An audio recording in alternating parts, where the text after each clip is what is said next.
भगवान शिव, जिनकी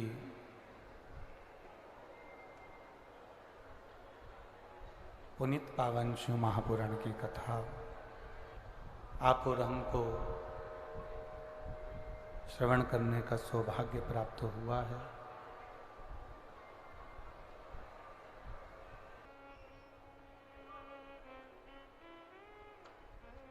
कहीं न कहीं जिस धरा पर आप और हम कथा श्रवण करने के लिए बैठे हैं,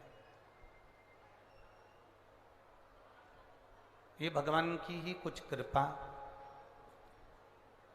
श्री राघव जी की, श्री हनुमंत लाल जी की कुछ करुणा होगी। देखिए,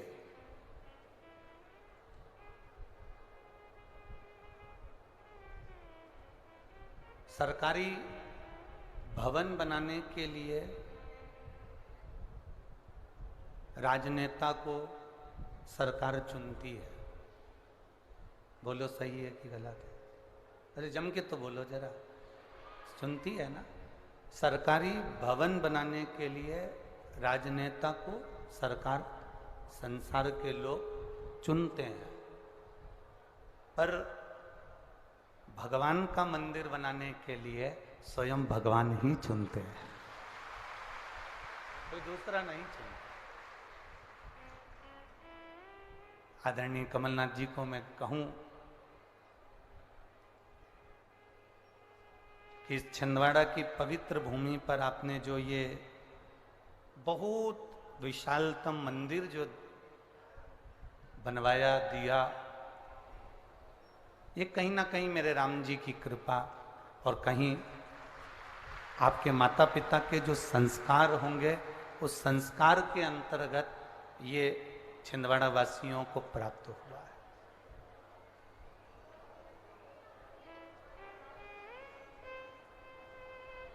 जिसको जनता चुनती है वो संसद में बैठता है,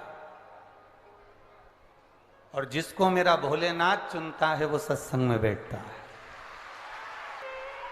तो ये शिव की कृपा से, शंकर जी की उदारता से हम और आप इस कथा का लाभ लें और अपने जीवन को धन्य बनाएं।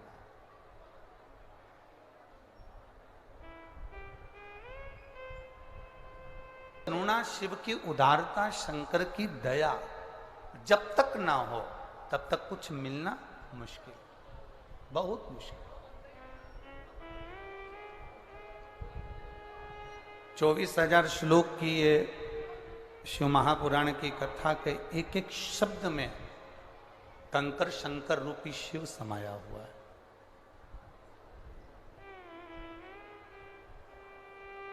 हर शब्द में आप जितना जितना रस तत्व आप ग्रहण करते चले जाएंगे, जितना जितना शिव तत्व में आप उतरते चले जाएंगे, उतना शंकर आपके करीब आता चले जाएगा।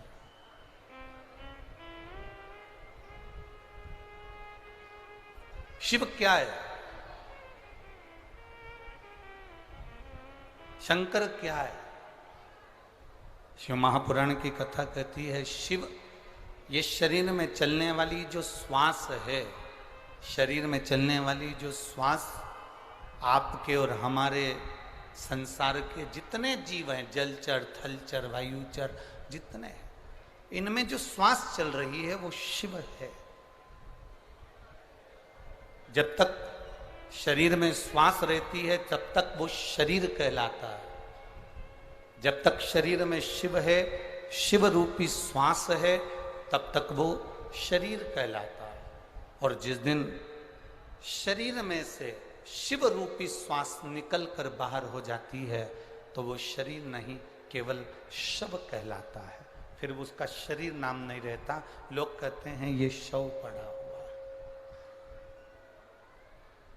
शव पड़ा है मतलब केवल शरीर पड़ा हुआ है, उसमें कुछ श्वास नहीं है, मतलब शरीर नहीं रहा।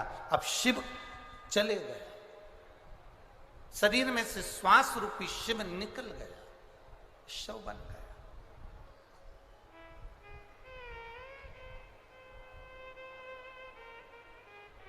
हम जितना जितना गुणगान में रमे, कितने किस्मत वाले होंगे छिंदवाड़ा नगर के लोग, कितने भाग्यशाली होंगे ये छिंदवाड़ा क्षेत्र के रहवासी, और कितने भाग्यशाली होंगे आप सब जो छिंदवाड़ा नगर के आसपास के क्षेत्र से भी पधारे हो।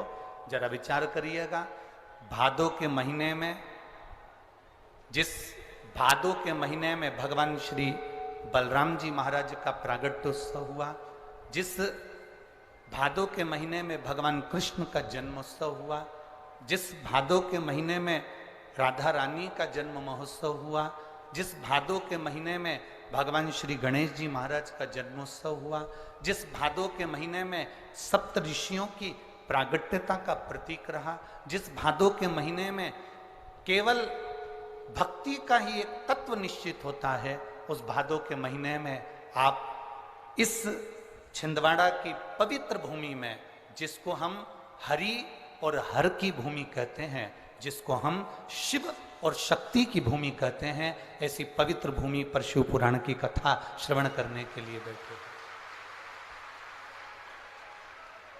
इस छिंदवाड़ा क्षेत्र के आसपास के पूरे क्षेत्र में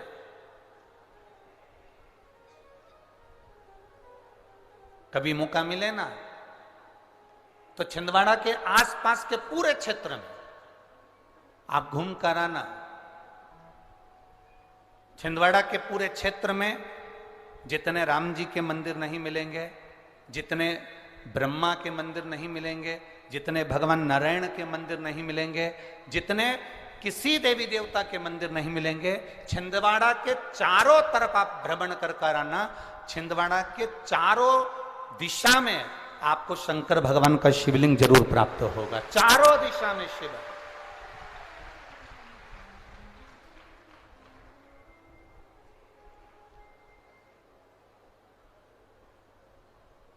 इस पूरे छिंदवाड़ा के संपूर्ण क्षेत्र में कंकर में शंकर समाहित है।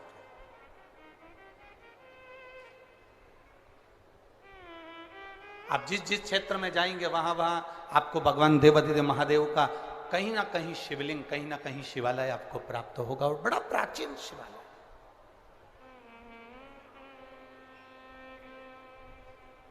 और तेरी कृपा बिना न हिले एक भी अणु, लेते हैं श्वास तेरी कृपा से तनु तनु। हे गंगधार मुक्ति द्वार ओमकार तू, भोले ओमकार तू, आयो शरण तिहार शंभु तार तार। बखान क्या करूं मैं राखों के ढेर का, चपटी भभूत में खजाना कुबेर का। हे गंगधार मुक्ति द्वार ओमकार तू, भोले ओमकार तू, आयो शरण तिहारी तार। कितना विचित्र है। श्री हनुमान जी महाराज की शरण, चारों तरफ शंकर भगवान की यह पवित्र भूमि, और उस बीच में भादों के महीने में शिव तत्व की प्राप्ति।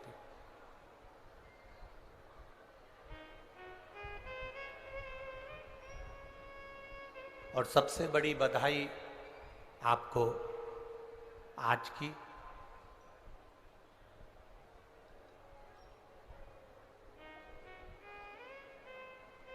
कि किसान भाई के, खेती करने वाले के हाथ में हल देने वाले हलधर भगवान श्री बलभद्र जी का आज प्रागट्य महोत्सव है। शिक्षक दिवस है।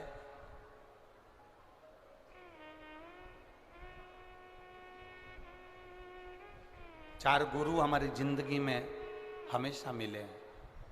पहले नंबर पर माता, दूसरे नंबर पर पिता, तीसरे नंबर पर शिक्षक, और चौथे नंबर पर सतगुरु।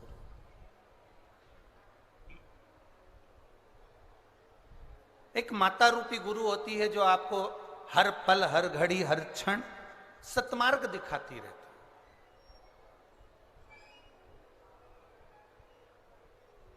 आईना दिखाने का काम भी मां करती है और बेटे को उन्नति की सीढ़ी पर बढ़ाने का काम भी मां करती है। पिता दूसरे नंबर का गुरु है, दूसरे नंबर का शिक्षक है, जो बेटे को पथ पर चलना सिखाता है।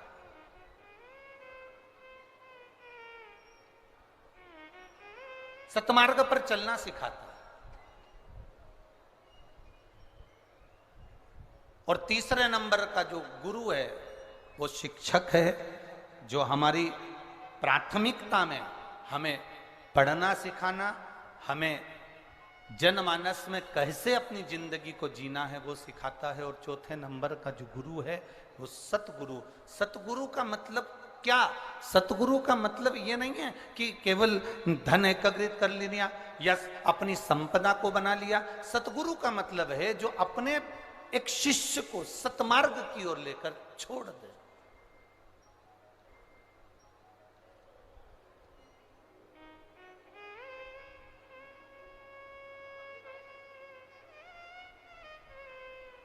एक सतमार्ग की ओर जो लेकर चले जाए।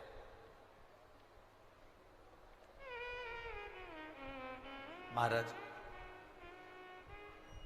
हमारे भगवान देवाधिदेव महादेव को भी गुरु की परिभाषा के अंतर्गत गुरु पद दिया। स्वयं मां जगत जननी जगदम्बा माता पार्वती जी ने शंकर को गुरु कहा। स्वयं तुलसीदास बाबा जी ने अपनी रामचरितमानस में शिव को गुरु कहा। श्रीमद् भागवत में कई जगह पर भगवान देवाधिदेव महादेव को गुरु संबोधन से संबोधित किया गया। और जिस शिव महापुराण की कथा को आप श्रवण करने के लिए बैठे हो, अपने स्मरण में रखिएगा कि एक देवराज नाम का ब्राह्मण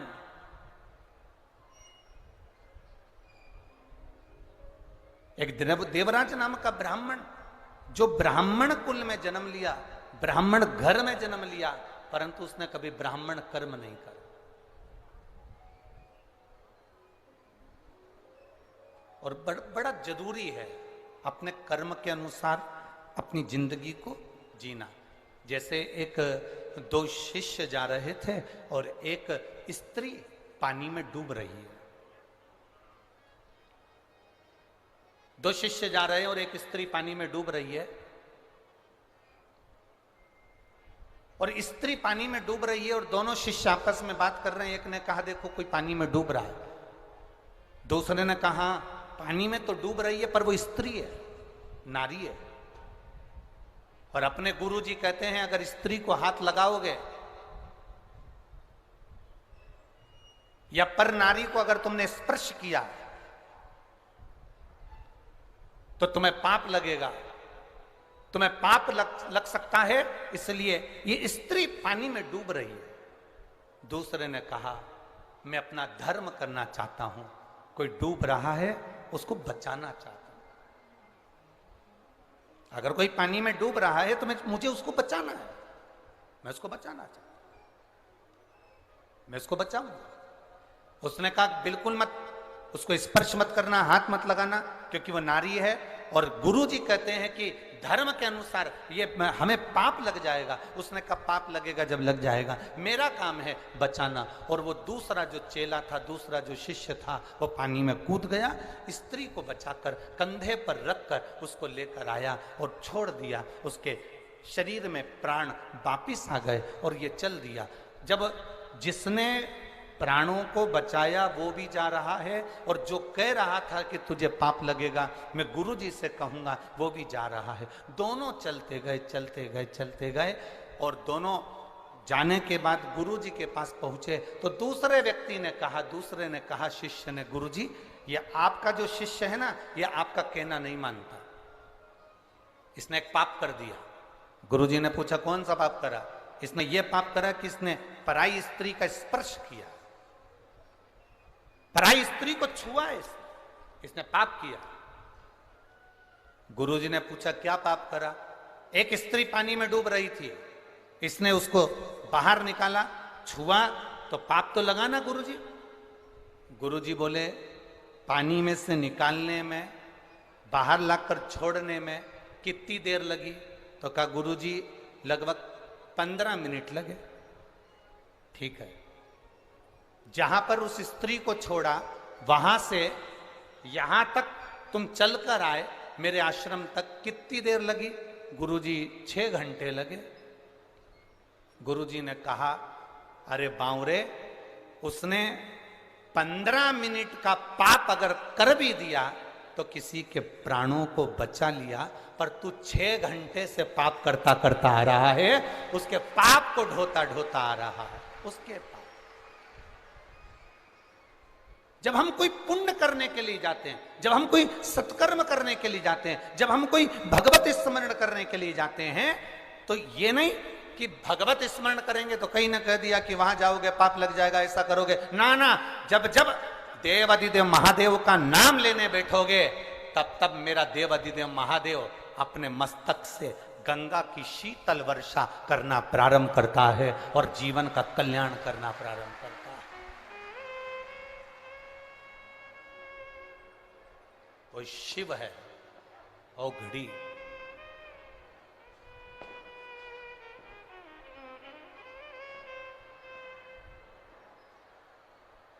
वो शीतल वर्षा करना प्रारंभ करता है, भगवत स्मरण करना प्रारंभ करता है, भगवत भजन करना प्रारंभ करता। आप करो भगवत स्मरण, आप करिए भगवत नाम कीर्तन, आप करिए भगवत नाम का भजन। महाराज शंभु शरणे पड़ी मांगू घड़ी रे, दुख काटो दया करी ने दर्शन। अभी आदरणीय माननीय कमलनाथ जी ने एक बात कही कि जब हम धर्म का कोई कार्य करते हैं, सत्कर्म करते हैं, तो शिव की कृपा होती जरूर है। इतने दिन से पानी के लिए, जल के लिए लोग, पूरे किसान भाई त्राही त्राही कर रहे हैं, पर बाबा देवादिदेव महादेव की कृपा, करुणा, उदारता। महाराज अरे लुटा दिया भंडार काशी, कर दिया माला छिंदवाड़ा वालों को आता है ये भजन? अरे बोलो बोलो जरा जम के, आता है सबको? तो जरा एक लाइन पहले आपकी सुन लो जरा, आपकी आवाज में कि छिंदवाड़ा में कितनी आवाज है, उसके बाद अपन उस भजन का स्मरण करें। जरा सुना होता। अरे लुटा दिया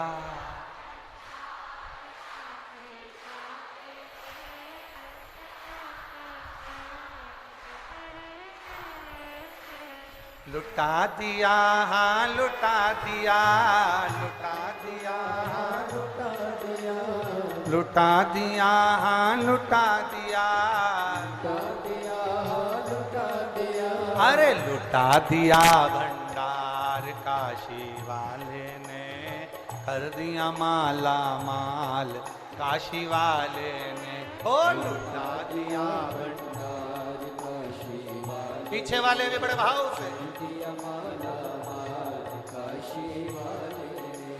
लुटा दिया भंडार काशी वाले ने, कर दिया माला माल काशी वाले ने, ओ लुटा दिया भंडार काशी वाले ने।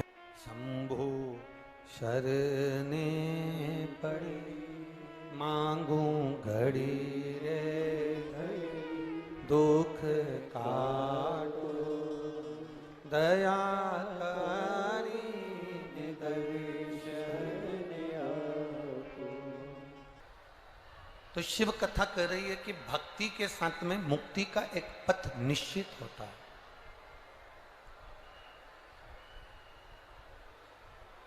जहां पर भक्ति है तो वहां आपको मोक्ष ढूंढने जाने की जरूरत नहीं पड़ती, मुक्ति ढूंढने जाने की जरूरत नहीं पड़ती। भक्ति जहां पर है, जहां तुम भगवान शिव के गुणगान में बैठे हुए हो, जहां तुम भगवान के भजन में बैठे हुए हो, जहां तुम भगवत स्मरण में बैठे हुए हो, वहां मुक्ति का पथ ढूंढने जाने की जरूरत नहीं पड़ेगी। आप अपने कर्म को करते रहोगे, अपने कर्म के पथ पर आगे बढ़ते रहोगे और मुक्ति का मार्ग अपने आप सुलभ होता चले जाएगा और आप उस मुक्ति के मार्ग पर चलकर मोक्ष तक पहुंच सकते हो। तेरी कृपा बिना न हिले एक भी लेते श्वास, तेरी कृपा से बखान क्या करूं राखों के ढेर का, चपटी बबूत में खजाना कुबेर का। हे गंगधार मुक्तिधार ओमकार तू, भोले ओमकार तू, आयो शरण तेरा शंभु तार। शिव कथा कर रही है, भगवान शंकर का संवाद कर रहा है, शिव महापुराण की कथा वर्णन कर रही है। जैसे हमारे हाथ में आज चोट लगी, अगर चोट आज लगी है, चोट अभी लगी है, तो आप अभी उसमें कुछ ना कुछ मल्लम लगा लेंगे, कुछ ना कुछ लगा लेंगे और पट्टी बांध लेंगे, या तो स्प्रेशन नहीं है बिल्कुल भी। आज ही अगर चोट लगी है तो आज ही आप उसमें पट्टी बांध लेंगे, आज ही उसमें कुछ मल्लम लगा लेंगे, तो वो चोट थोड़ा सा आराम दे जाएगी। धो लिया तो वो दाग मिट जाए, वो दाग मिट जाए। सब्जी का दाग लग गया, सब्जी गिर गई, 2 दिन बाद धोगे तो वो दाग साफ नहीं होगा। पर वो सब्जी के दाग को तुमने अभी की अभी धो लिया तो वो साफ हो जाए। अब कई लोग इसको बड़ा विचित्र लेते हैं, पाप करते हैं जवानी में, झूठ बोलते हैं जवानी में, कपट करते हैं जवानी में, बेईमानी करते हैं जवानी में, और उस पाप को धोने का प्रयास कब करते हैं कि बुढ़ापा आएगा तब तीर्थ जाएंगे, बुढ़ापा आएगा तब भगवान का भजन करेंगे, बुढ़ापा आएगा तब भगवत नाम लेंगे, बुढ़ापा आएगा तब भगवान का स्मरण करेंगे। अब जरा विचार करिए, चाय अभी गिरी और चाय गिरते से ही तुमने धो ली तो उसमें दाग नहीं लगेगा, सब्जी गिरते से ही धो ली तो सब्जी का दाग नहीं लगेगा। उसी तरह अगर जवानी में हमने पाप किया है तो जवानी में ही भजन कर कर उसको धोते चलो तो श्रेष्ठ है।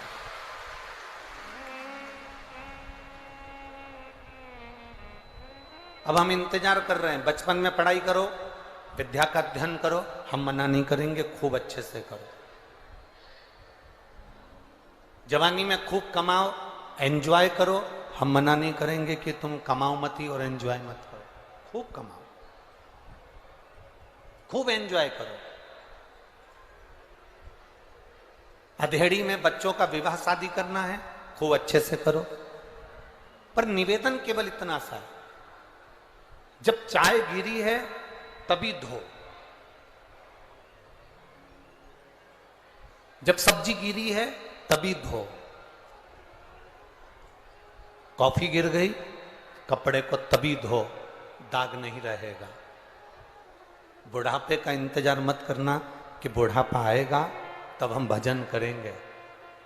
पहले के लोगों को तो मालूम था कि 100 साल जिएंगे, हमने अच्छा देसी घी खाया है, हमने खूब अच्छे से अपनी जिंदगी को निकाला है, तो हम 100 साल जिएंगे, ये पहले के लोगों को मालूम था। पर आज के व्यक्ति को ये नहीं मालूम कि कब उसकी जिंदगी का आखिरी दिन होगा और कब उसको जाना पड़ जाएगा, उसको मालूम नहीं।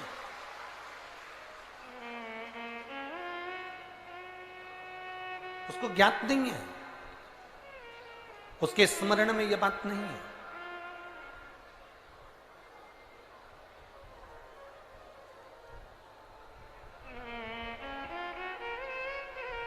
एक बात पूछे छिंदवाड़ा वालों, उत्तर देना जरा। यहां से जब तुम जाते होगे ना तो तुम्हें दूसरे की नहीं पड़ी रहती है, पड़ी अपनी रहती है कि मेरी गाड़ी कहां खड़ी है, मुझे कहां जाना है, ऑटो कहां से पकड़ना है, मैं गीली हो रही हूं, मेरे कपड़े गीले हो रहे हैं, मेरे पास में साथ में बच्चा है, उसको लेकर मुझे पहुंचना है।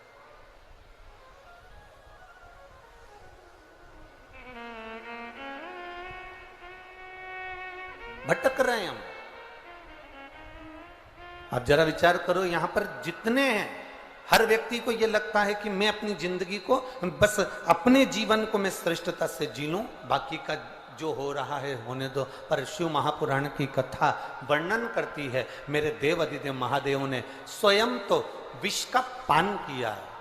मेरे देव अधिदेव महादेव ने स्वयं विष को पी गए हैं और दुनिया के जन कल्याण के लिए मेरे महादेव ने अमृत का कटोरा प्रदान कर दिया कि इस अमृत को तुम लोग पी लो, मैं विष पीकर भी अपने जीवन को सुख से जी सकता।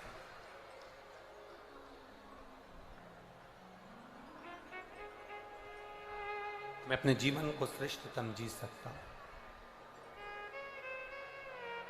शिव महापुराण की कथा कर रही है, पार्वती जी ने जब भगवान शंकर को पाने के लिए तप करा, साधना करी, व्रत करा, उपवास करा, उस तप साधना के बल पर माता पार्वती जी ने भगवान देवाधिदेव महादेव को प्राप्त किया। एक बार माता पार्वती जी ने भगवान शंकर से प्रश्न किया,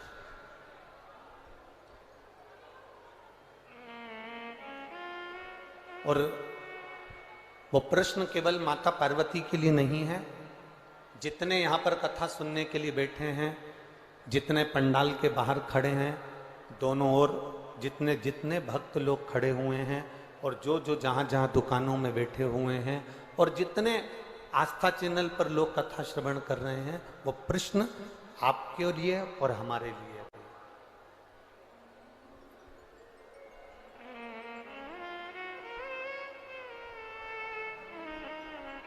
पार्वती जी ने एक बार भगवान देवाधिदेव महादेव से प्रश्न किया कि बाबा देवाधिदेव महादेव से माता पार्वती जी कहती हैं कि एक व्यक्ति की बुद्धि होती है जिसमें वो सबके लिए अच्छा सोचता,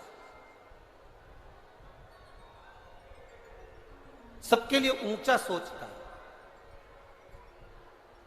और एक व्यक्ति की जो बुद्धि होती है वो ऐसी होती है जिससे वो सबके लिए नीचा सोचता।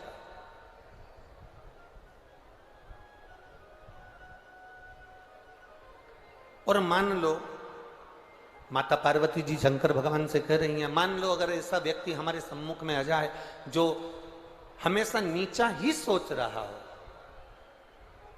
तो उसके लिए करना क्या चाहिए? और ये प्रश्न केवल एक के लिए नहीं, माता पार्वती जी का ये प्रश्न संपूर्ण विश्व के कल्याण के लिए है। दो तरह के लोग हमारे को मिलते हैं, दो तरह के लोग हमारे परिवार में रहते हैं, दो तरह के लोग हमारे घर में रहते हैं, दो तरह के लोग पूरे संसार में रहते हैं, दो तरह के लोग हमें हमारे जीवन में प्रतिक्रियाओं में प्रतिदिन मिलना होता है। एक वो जो बहुत ऊंचे विचार रखता है, एक वो जो तरक्की का विचार रखता है, एक वो जो सारे जनमानस के कल्याण का विचार रखता है, और एक वो जो केवल अपने लिए अच्छा सोचना और बाकी के लिए नीचा सोचना, गलत सोचने का विचार रखता है।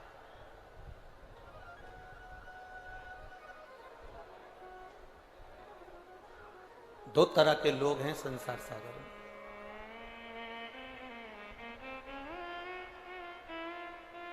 एक अच्छा सोचने वाला, एक बेकार सोचने वाला। क्या करना चाहिए? देवाधिदेव महादेव ने कहा, पार्वती, जब नीचा सोचने वाला व्यक्ति अगर आपके सम्मुख में आ जाए तो उस समय पर मुख को बंद कर कर भगवत स्मरण में डूब जाना चाहिए। और बहुत सुंदर प्रसंग हमारी जिंदगी में आता है। नीचा सोचने वाला, गलत सोचने वाला, गलत विचार करने वाला, प्रत्येक व्यक्ति को नीचा दिखाने वाला, प्रत्येक व्यक्ति के लिए नीचा संबोधन करने वाला, प्रत्येक व्यक्ति के लिए अपशब्द कहने वाला, प्रत्येक व्यक्ति के लिए नीचा दिखाने वाला ही संसार सागर में नीचा हो जाता है। संपूर्ण विश्व में वो नीचा हो जाता, अपने आप नीचा हुआ, अपने आप में से किसी ने मरीजों को देखा है हॉस्पिटल में जाकर जिनका ऑपरेशन होता है? अरे बोलो जम के जरा, किन किन ने देखा? जरा हाथ उठाओ तो जरा। जिनका ऑपरेशन होता है, ऑपरेशन थिएटर में उनको लेकर जाते हैं। जो तो डॉक्टर होता है ना, वो मुंह पर एक कपड़ा बांध लेता है, मुंह पर एक मास्क लगा लेता है। बोलो देखा है कि नहीं देखा? अरे जम के तो बोलो, देखा है ना सबने? मरीज को ऑपरेशन के लिए डॉक्टर लेकर गया और अपने मुंह पर मास्क लगा लिया, अपने मुंह पर कपड़ा लगा लिया। तो शिव महापुराण भी यही कहती है, मरीज को देखकर डॉक्टर मुंह पर कपड़ा लगा लेता है, तो जो दूसरे को नीचा दिखाने में लगा रहता है, उसको देखकर तुम भी मुंह पर कपड़ा लगाकर अपनी भक्ति में डूब जाया।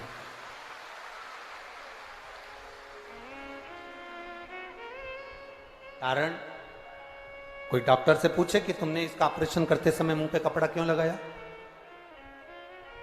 तुमने ऑपरेशन करते समय अपने मुंह पर ये मास्क क्यों लगाया? तो डॉक्टर कहेगा इसका जो रोग है ना, इसकी जो बीमारी है ना, इसकी जो जीवाणु है, इसकी जो बीमारी है, वो हमारे शरीर में नासिका के द्वारा, मुख के द्वारा प्रवेश ना करे, इसलिए हमने ये कपड़ा बांधा है।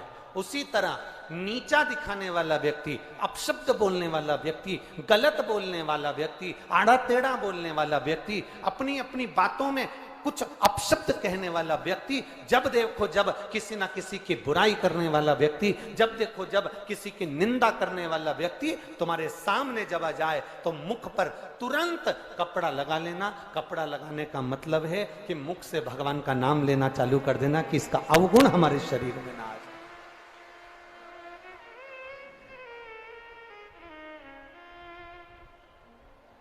इसका अवगुण हमारे अंदर प्रवेश ना करे।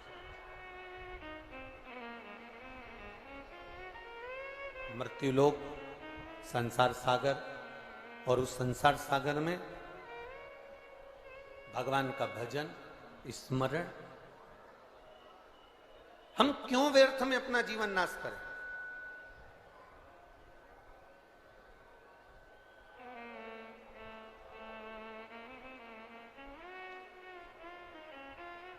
हम क्यों व्यर्थ में अपनी जिंदगी को व्यर्थ में डूबने दें?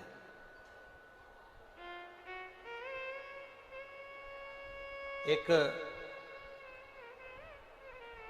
बच्चे से मां कहती है कि कॉपी भरो, नकल करो, इसमें कुछ लिखो, देख देख कर लिख, तेरी लिखने की आदत हो।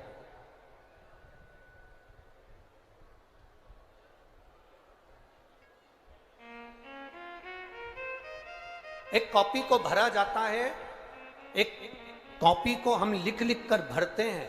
कॉपी तो भरा जाती है, पर कॉपी को भरने में हमारा लिखने वाला जो पेन है वो पूरा खाली हो जाता है। बोलो सही है कि गलत है? अच्छा जम के तो बोलो जरा, सही है? कॉपी का पेज तो भरा गया, कॉपी तो भरा गई, पर भरने में वो पेन जिससे तुम लिख रहे थे, वो पेन पूरा की पूरा खाली हो गया।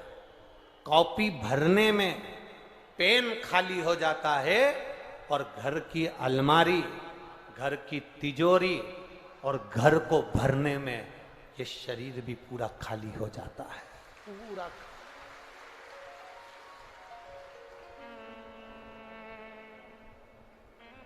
पूरा शरीर खाली हो गया।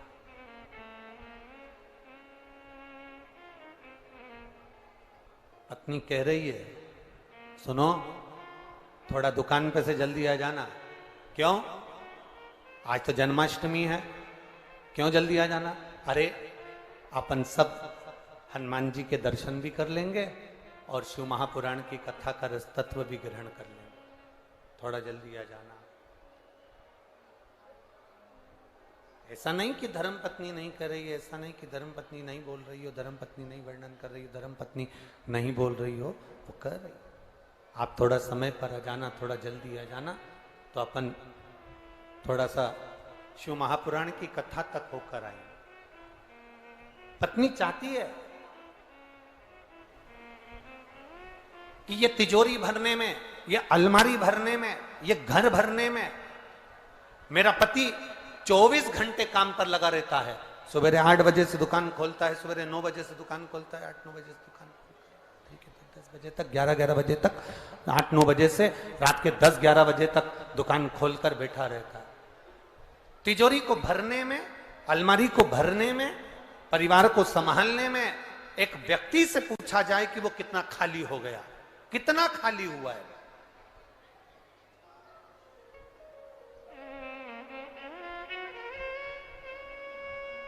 कितनी जिंदगी उसकी ऐसी ही निकल गई केवल अपने परिवार के भरण पोषण में। कितना जीवन उसका ऐसा निकल गया केवल अपने परिवार को संभालने में। कितना जीवन उसका ऐसा निकल गया केवल अपनों को जोड़ने में। वो पूरा खाली हो गया, अंदर से पूरा खाली, खोखला शरीर। रोटी का टिफिन रखा है, वो रोटी का टिफिन ठंडा हो गया, 2 रोटी मुख में लेता है। कमा कमा कर शरीर में शुगर हो गई क्योंकि समय पर भोजन नहीं कर पाया। कमा कमा कर शरीर में बीपी हो गया क्योंकि समय पर भोजन नहीं कर पाया। इतना इतना कॉपी को भरने में लगा रहा, इतना जोड़ने में लगा रहा कि उसका शरीर बेकार से बेकार हो गया। तो शरीर की मूलता क्या?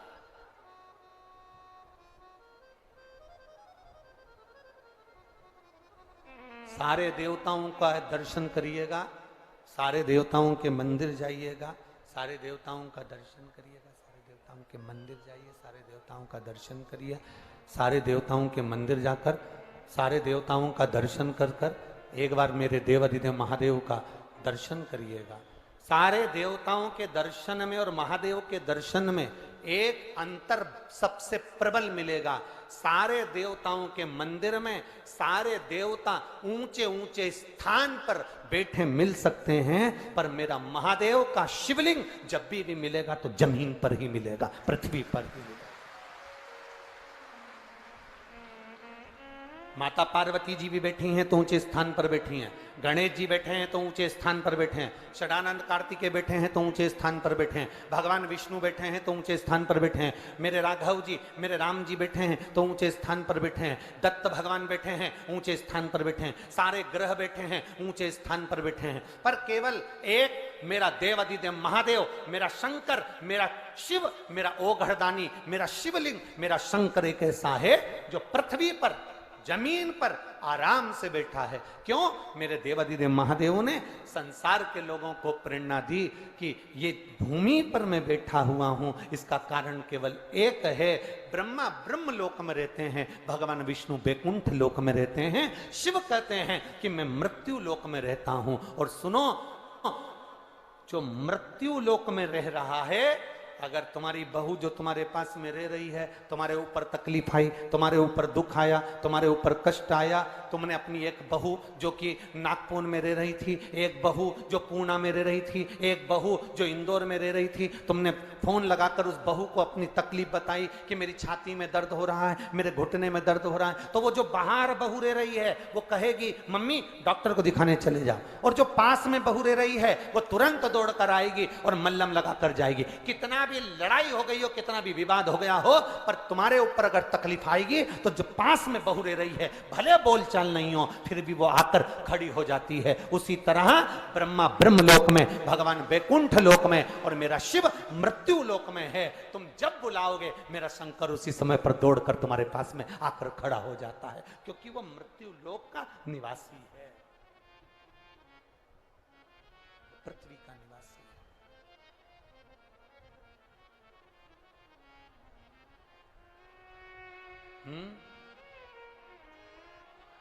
आवाज नहीं जा रही है बाबू, पीछे आवाजों का बड़ा प्रॉब्लम आ रहा है सभी में।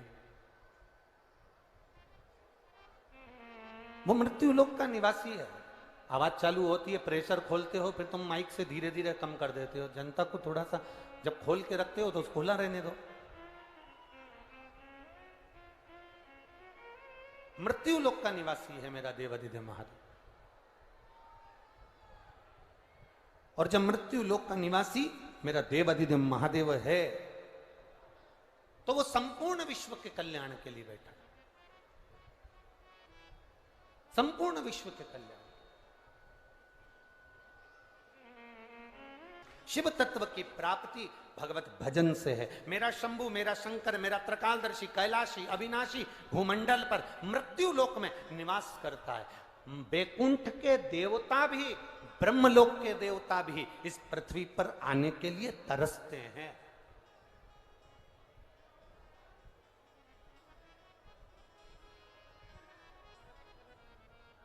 संपूर्ण देवता इस पृथ्वी पर आने के लिए तरसते हैं।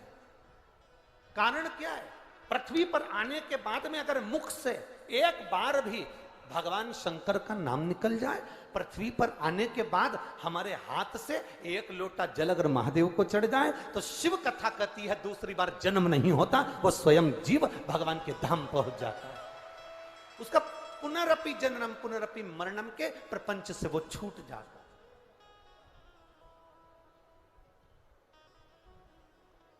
अरे बीमा कंपनी बीमा कब तक करती है?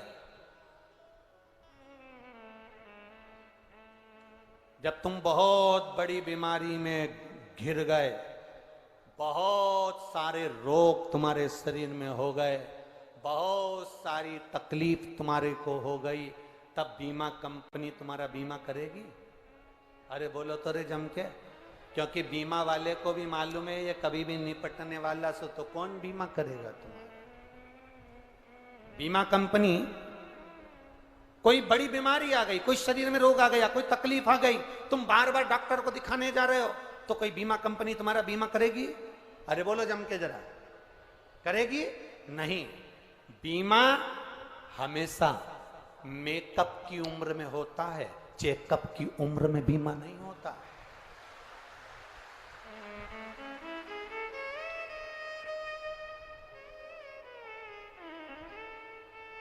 छिंदवाड़ा में अगर चेकअप की उम्र में बीमा होता हो तो बात दूसरी है, पर भैया शास्त्र तो यही कहता है कि बीमा हमेशा मेकअप की उम्र में होता है।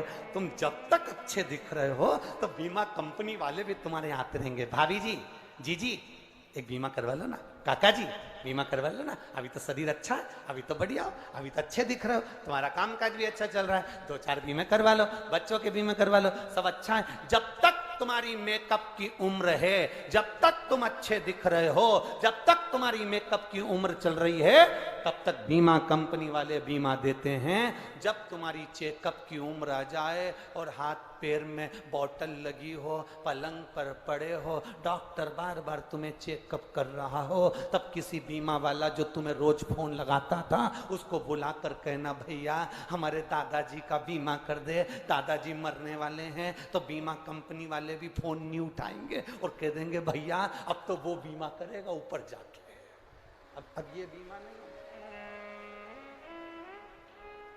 बीमा मेकअप की उम्र में होता है, चेकअप की उम्र में बीमा नहीं होता। जब बीमा चेकअप की उम्र में नहीं होता तो भगवान का भजन चेकअप की उम्र में कैसे हो जाएगा?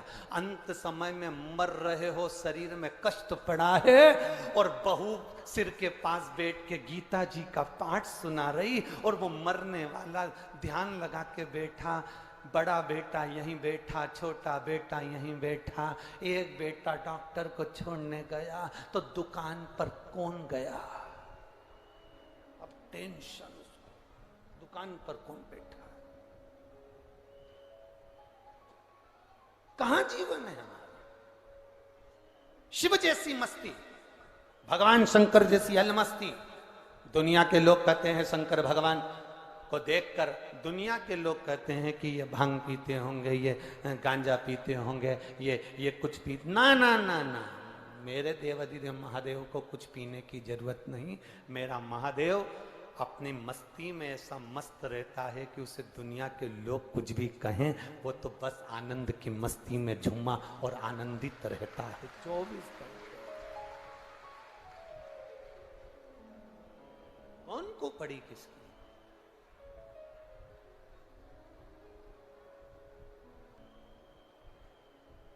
इसीलिए वो कहे ना, यहाँ सबको है अपनी पड़ी,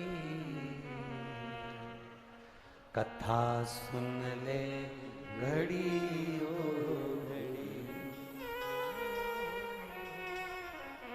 जरा बोलिएगा, तुम भी बोलो जरा, यहाँ सबको है अपनी कथा सुन ले। कथा जिंदगी की ना टूटे, भजन कर ले घड़ी दो घड़ी। क्या ये बड़ी मुश्किल से मिलने वाला, ये मनुष्य देह बड़ी मुश्किल से मिलने वाला, ये जीवन बड़ी मुश्किल से मिलने वाला, ये मानव का शरीर बड़ी मुश्किल से।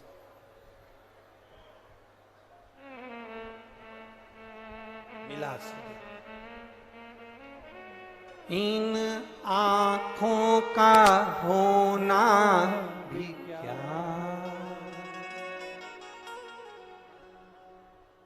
इन आंखों का होना भी क्या,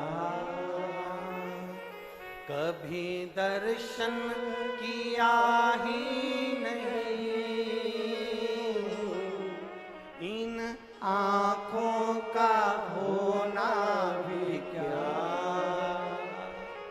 कभी दर्शन किया ही नहीं।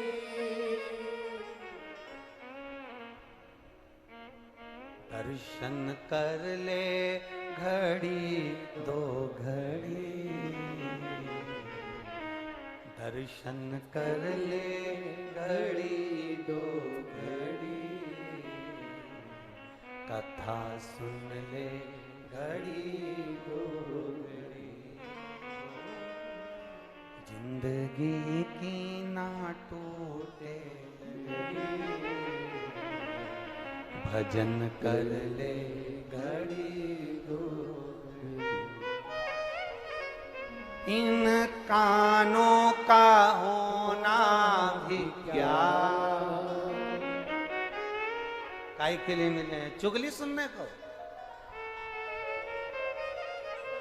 अरे इन कानों का होना भी क्या, क्या मतलब? कभी सत्संग सुना ही नहीं,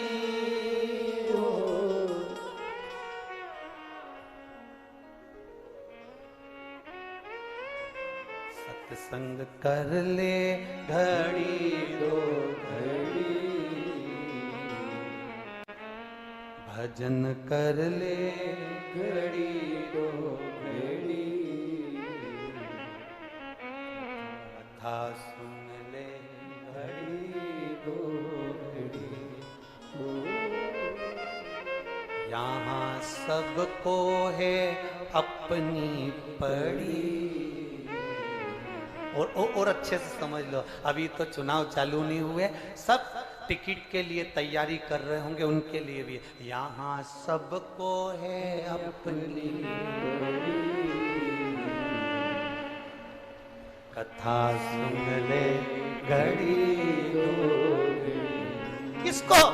हर व्यक्ति को अपनी पड़ी है। मैं आगे, मेरी इतनी पहचान, मैं उसको जानता हूं, मेरी पहचान वहां तक है। अब जितने बैठे हो एक बार सब बड़े प्रेम से बोलो, यहाँ सबको है अपनी पड़ी कथा कथा सुन ले घड़ी दो घड़ी। इन हाथों का मिलना भी क्या, इन हाथों का मिलना भी क्या, कभी दान किया ही नहीं हो। इन हाथों का मिलना भी क्या, कभी दान किया ही नहीं हो। दान कर ले घड़ी दो घड़ी, भजन कर ले घड़ी दो घड़ी, कथा सुन ले घड़ी दो घड़ी। जिंदगी की ना टूटे लड़ी, कथा सुन ले घड़ी दो घड़ी। जिंदगी की ना टूटे घड़ी, सब गाइए। कथा सुन ले घड़ी दो घड़ी। यहाँ सबको है अपनी पड़ी, कथा सुन ले घड़ी दो घड़ी। यहाँ सबको है अपनी बड़ी, कथा सुन ले घड़ी दो घड़ी। इन आँखों का मिलना भी क्या, कभी दर्शन किया ही नहीं हो। इन आँखों का होना भी क्या, कभी दर्शन किया ही नहीं हो। इन आँखों का मिलना भी क्या, कभी दर्शन किया ही नहीं। इन आँखों का होना भी क्या,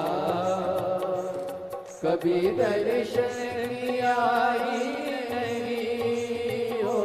दर्शन कर ले घड़ी दो घड़ी, दर्शन कर ले घड़ी दो घड़ी, भजन कर ले घड़ी दो घड़ी। कथा सुन ले घड़ी दो घड़ी, भजन कर ले घड़ी दो घड़ी। यहाँ सबको है अपनी पड़ी, भजन कर ले घड़ी दो घड़ी।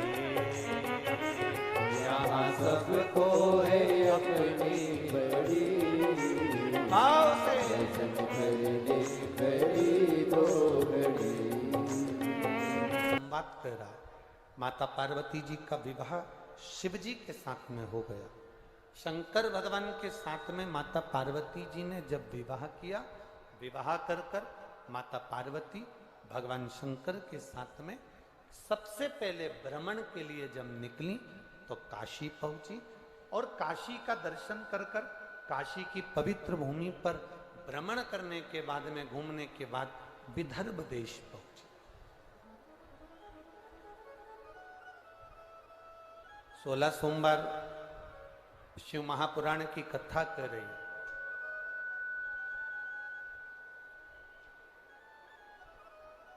सुगंधा अपनी मां रेणुका के पास जाकर कहती हैं कि मैंने 16 सोमवार व्रत की महत्वता को जाना है।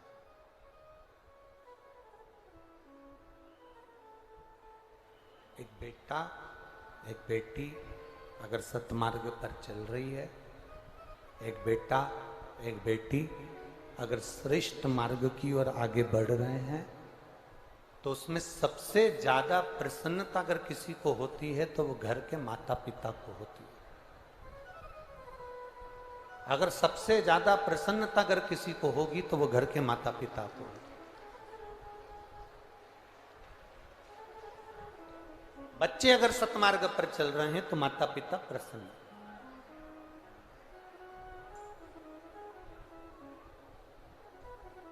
जैसे बैंक के बैलेंस को देखकर तुम्हें खुशी होती है, अगर तुम्हारे घर के बेटा बेटी सही राह पर चले तो बैंक बैलेंस से बड़ा बैलेंस होता है। बैंक बैलेंस से बड़ा बैलेंस है अगर आपके घर के बच्चे अगर सही मार्ग पर चल रहे हैं।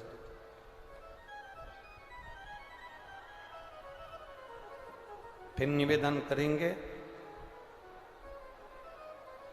पानी की कमी होती है तो फसल बिगड़ जाती है, और अगर संस्कारों की कमी होती है तो नस्ल बिगड़ जाती है।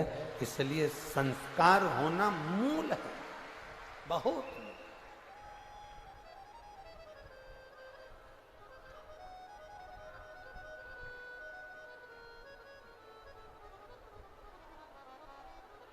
यहां कितने लोग बैठे हैं जिनके बच्चे रोज प्रणाम करते हैं, जिनके बच्चे रोज पांव छूते हैं अपने माता पिता के? हाथ उठाओ जरा, झूठा झूठा मत उठा लेना हो। हाँ ठीक है, रख लो रख लो। अब आप में से कितने लोग बैठे हैं जो सुबह सुबह अपने बच्चों के ही हाथ पर जोड़ती होंगी, उठ जा तेरे हाथ जोड़ूं।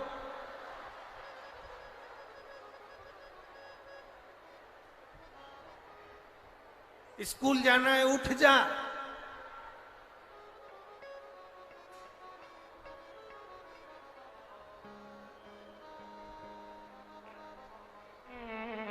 कितना प्रयास है।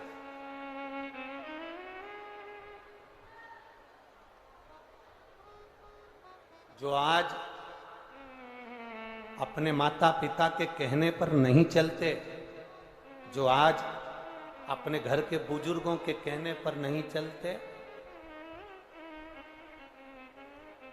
वो शादी के बाद बनियान और लोवर पे दूध की थैली लेते हुए मिलते।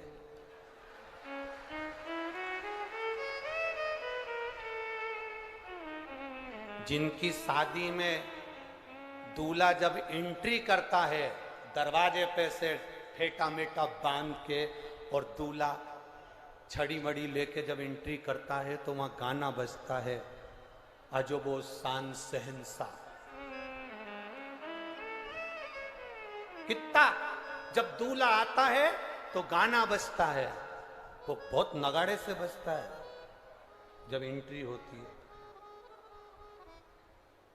जब दूल्हा एंट्री करे तब अजीबो शान शहंशाह। और 2-3 साल के बाद वही दूल्हा जो शान और शहंशाह था, वो पानी की बाल्टी चड्डे पे उठा के रहा।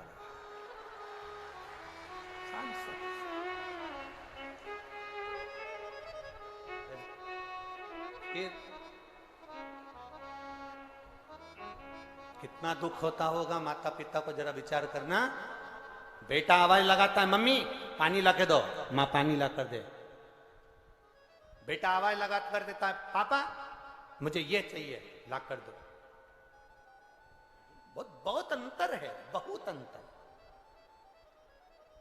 बहुत अंतर। एक लड़का मोटरसाइकिल, नई नई मोटरसाइकिल ली उसने, वो फटाके वाली मोटरसाइकिल नहीं होती, क्या बोलते हैं उसको, बुलेट वुलेट जो भी बोलते हैं, वो फटाके वाली मोटरसाइकिल ले ली। और लड़का, पिताजी कुर्सी पर बैठे थे और अखबार पढ़ रहे थे, और लड़का बुलेट को चालू करा और जाने लगा। इतने में पापा ने आवाज लगाई, बेटा इधर आ।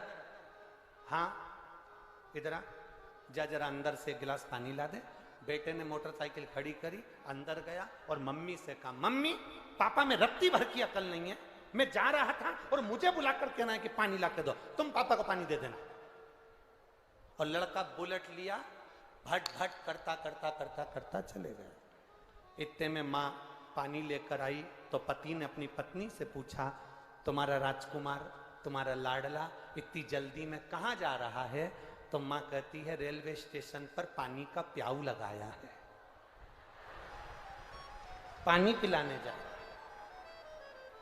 बाप ने अखबार को अपने माथे से ठोका और ठोक कर मन में सोचा, बाप को एक गिलास पानी नहीं पिला रहा और रेलवे स्टेशन पर प्याऊ लगाने गया। रेलवे स्टेशन पर प्याऊ लगाने, जरा विचार करिएगा। मां अपने बच्चों को सुबह जगाती है, मां अपने बच्चों को संस्कार देती है, पिता अपने बच्चों को संस्कार देता है, इसलिए देता है। ये मत सोचना कि इसमें माता पिता का कुछ हित होगा, माता पिता के लिए कुछ अच्छा होगा। माता पिता अपने बच्चों को संस्कार इसलिए देते हैं जिससे तेरी आने वाली जो जिंदगी है, तेरा विवाह हो जाए, शादी हो जाए, तो आज जैसे मैं अपने बेटे को राजकुमार की तरह देख रही हूं, तेरी शादी के बाद तुझे उस तरह से ही राजकुमार की तरह देखूं। बस इतनी सी तमन्ना एक माता पिता की होती है, एक अभिलाषा एक माता पिता की होती है।